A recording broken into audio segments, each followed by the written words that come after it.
Iran secretly executes civilian protester from the Mahsa Amini uprising. The recent secret execution of 21-year-old Milad Zorhevand in Iran has a consequence of his involvement in the 2022 protests sparked by the death of Mahsa Amini has raised significant human rights concerns.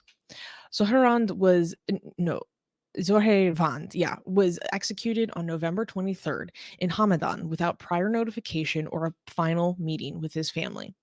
His execution, which was not confirmed by the Iranian judiciary, followed his alleged killing of a member of the Islamic Revolutionary Guard Corps during the protests. The Norway-based human rights organization Hengau reported the incident, highlighting that Zohrevand was denied legal representation throughout his detention and trial.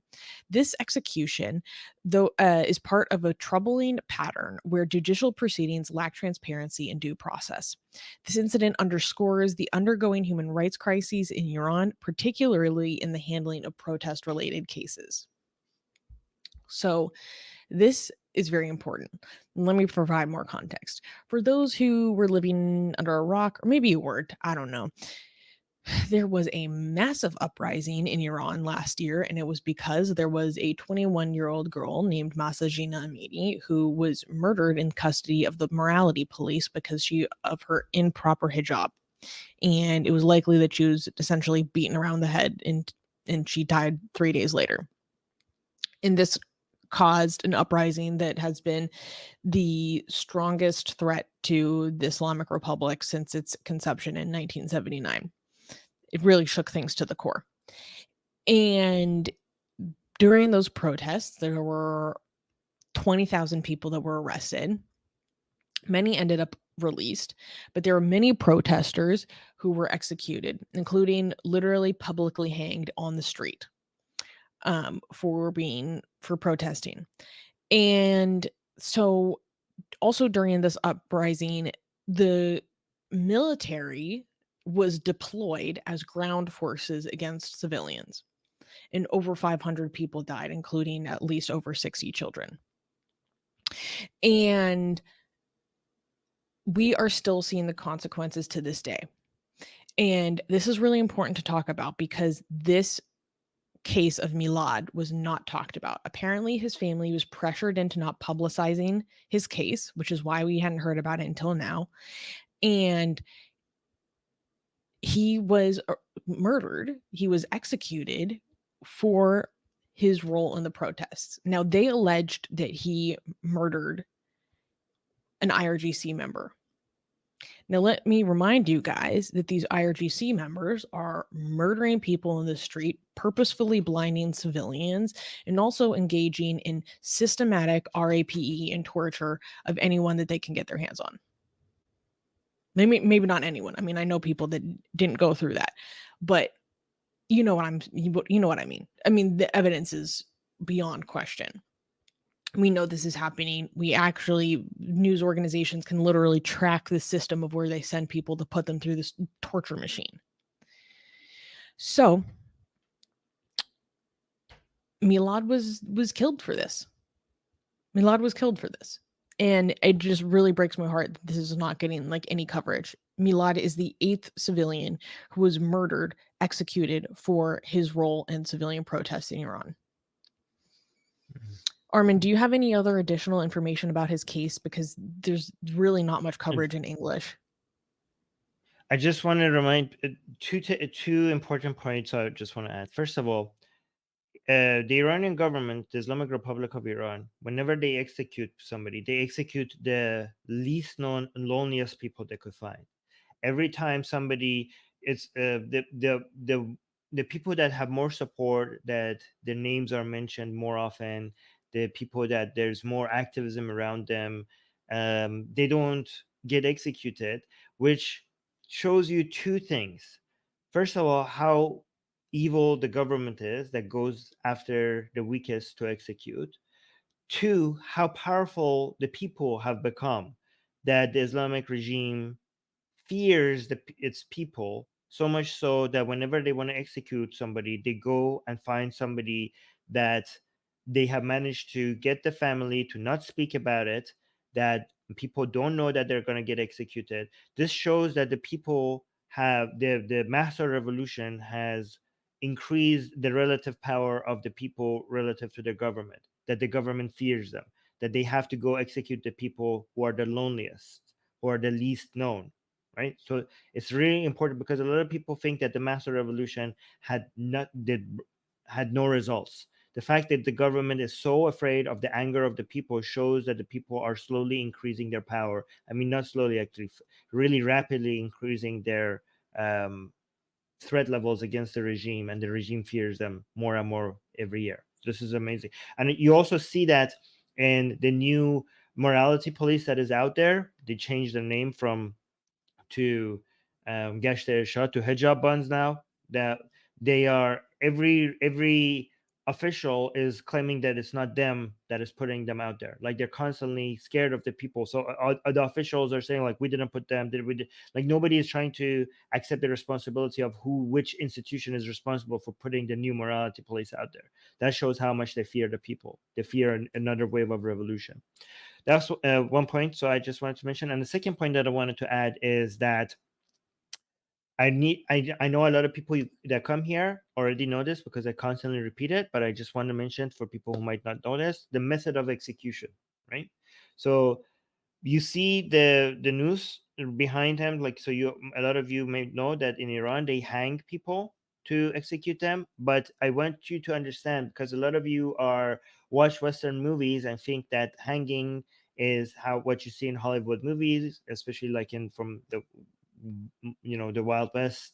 You see that there's a trapdoor under their feet, and it opens, and the people fall, and their neck breaks, and they die.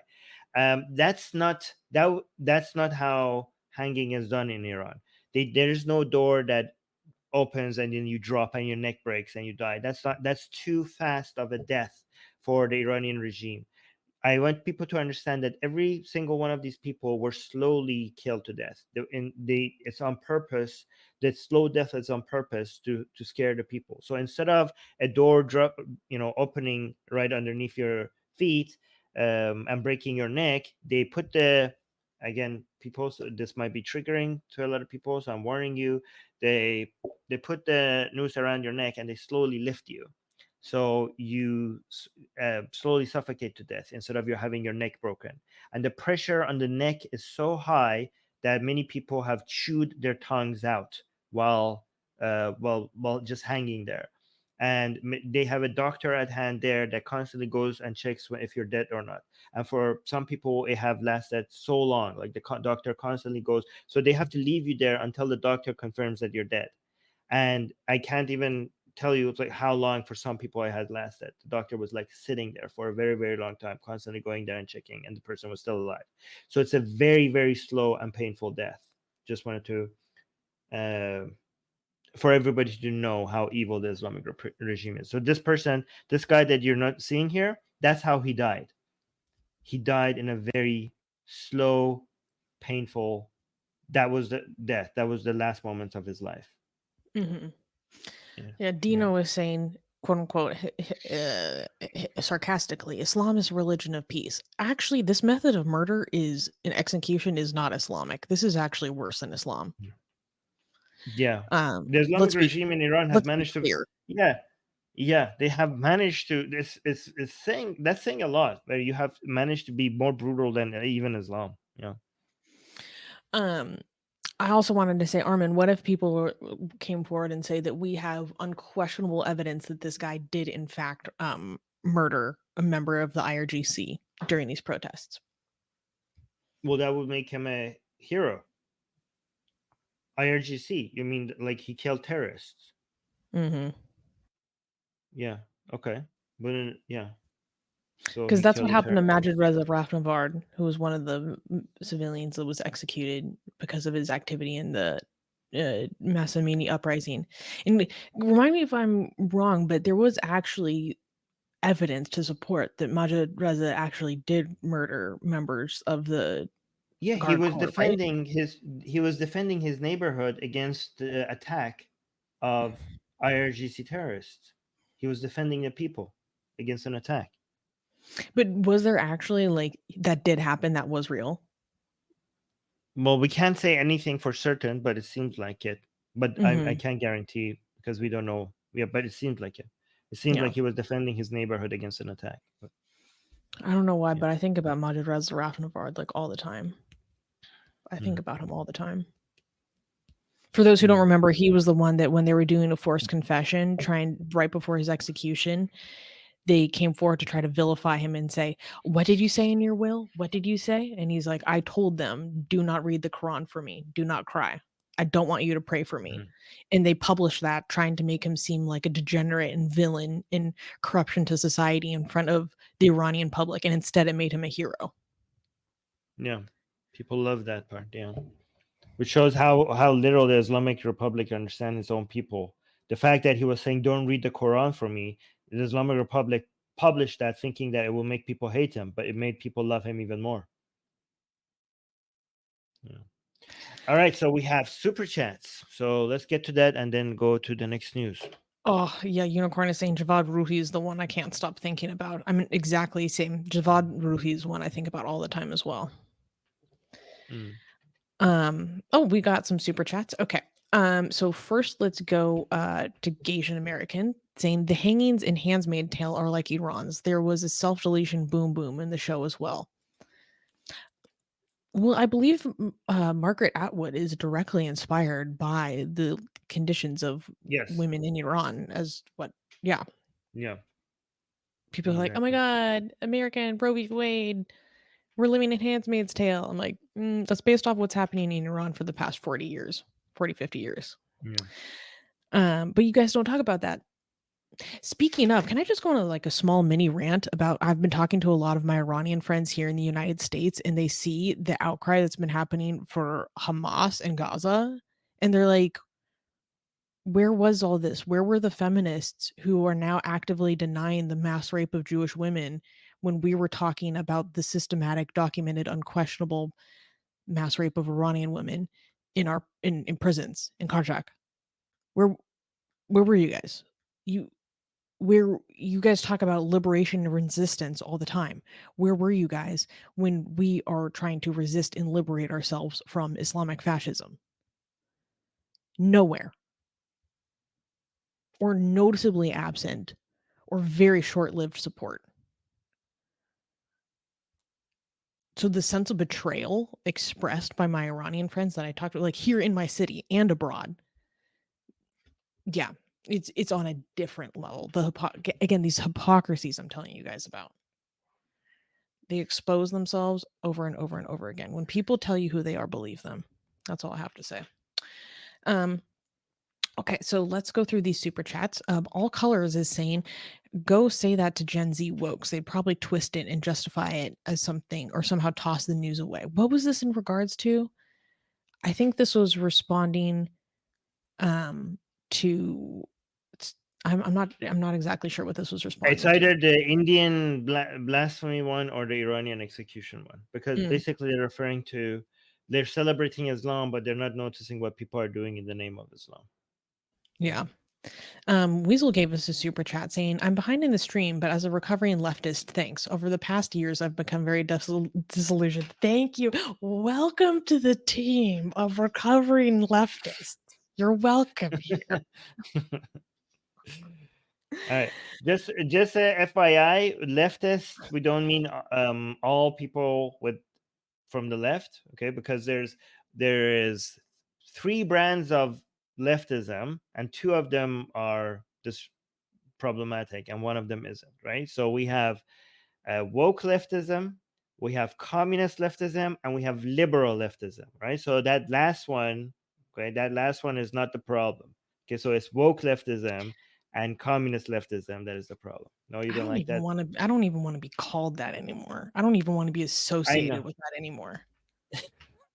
Okay, you don't have to be associated with that, but I just want you to understand that there's a lot of things that came from the left that are extremely valuable, right? So you don't have to. I know a lot of people don't want to label themselves left anymore. I just don't want you to people to completely dismiss a lot of things that came from the left, right? So I mean, minority rights, LGBT rights, the right of freedom of speech, the right to assembly. All of these things came from leftist movements. So the couple of first waves of feminism, which we all agree with, they all came from the left. So I just want you to just be dismissal of the wokeism and the communism, but don't be dismissal of all those foundational things that brought us. I mean, the liberal values that we hold dear right now, a lot of them came from leftist movements. Just want I to know a lot of conservatives that are better liberals than most I left-leaning know people I know. Most left-leaning people I know it, in my own community. I don't want to be it, associated with these people. I didn't think that I it, could hate this ideology, this way of thinking more, but October taught me some things. I understand that a lot of liberal values was championed by the right, and a lot of liberal values were championed by the left. Okay, so that's why far right people will not make me completely dismiss right leaning people, right leaning ideas, and that's why wokes and communists would not make me completely dismiss everyone from all the ideas from the left. To me, it's not about left or right. To me, it's about liberal versus illiberal. When if liberalism comes from the right, I celebrate it. If liberalism comes from the left, I celebrate it. If illiberalism comes from the right, I'm against it. I fight against it. If illiberalism comes from the left, I will fight against it. To me, it's not like left or right. To me, it's Well, liberal exactly. That's versus what I illiberal. want to be a classical liberal. I don't want to be left. Right. Raziel Okay. is saying, I was a leftist until I saw how much they hate us Jews. I'm still left, but not leftist. Exactly. Um, uh, but guys, the fury I have behind the stream is something fierce. Um, okay, we have a few super chats from GJ, so I'll just read them. So he's saying, guys, I'm sorry to interrupt, but while your rants are on a roll, but I want to address the Dutch/Belgian St. Nicholas Fest, which is on the 5th or 6th of the December, is massively understood. It's not racism, but Catholicism. For those who are not familiar, this is basically a festival or holiday celebration where there's a dude that darkens his face to be St. Nicholas, I believe, or Sinterklaas. And from American perspective, it looks like blackface, but it's not actually done to mimic and denigrate black people. So this is his Lower defense. your camera a little bit. Lower your camera a little bit. Yeah. There we Um, go. and then he's saying, why does the Dutch Sinterklaas, loosely based on a real Turkish bishop, quote unquote, come from Spain every year and look like a modern Catholic bishop and has black helpers to celebrate Spain's liberation? Spain's liberation? From whom? From dark-skinned African Islamic invaders who oppressed Spanish regions for 4 or 5 centuries, not Okay. like World War II, over and done in 5 years. Only Spain survived Islam. Okay, GJ, you're taking it a bit far. Dark skinned African Islamic invaders, that's not how I like describing them at all. No, So yeah, I don't know what that you're yeah. that is not I don't know what you're I don't understand what's being said here, but that sounds we don't want to refer to people's skin colors. We're getting problematic. um Yes. So that Fun sounds fact, I recently guys, saw a video of an Islamic scholar saying how they're going to retake Andalusia as Islamic land. guys, can I yeah, guys, I really want us to refrain from referring to people's skin colors and then when it comes to making judgments about people. So Yeah. again, it's very important that we maintain that standard here. They're coming Yeah. from Granada. Um Final super chat from GJ. By the way, that's why I brought up Bill Warner's dynamic battle map video between Jihad versus the Crusade. 12 years of him in 12 minutes watching for you. Oh, you're talking about a video you previously wanted us to watch. Okay. Ben Nine Lives gave us a super chat. Thank you, saying Armin. Thanks, Armin, for having the courage to speak out in spite of all the opposition. Shouts out to Armin. Thank you. Thank you. And GJ said, "Did you know that the most established Dutch right-wing party, VVD, literally call themselves right-wing liberals? Isn't this a Geert Wilders party? I think this And is Geert Wilders' but party." yeah, but Let me here's look the that thing. I don't care about what people call themselves. The best example I could give you is that North Korea calls itself a democracy. It's officially in the name of North Korea that they're a democracy. Okay, so again, that shows you how far names, what names mean, how much value that labels Yeah, have. this is Gerwilder's party. Yeah. Do you know who makes the most amazing, gorgeous, and other adjectives that I can't use here on YouTube, blasphemous art ever? We do! And for some reason, we are giving it away for free. Download them now using the link in the description before we change our mind.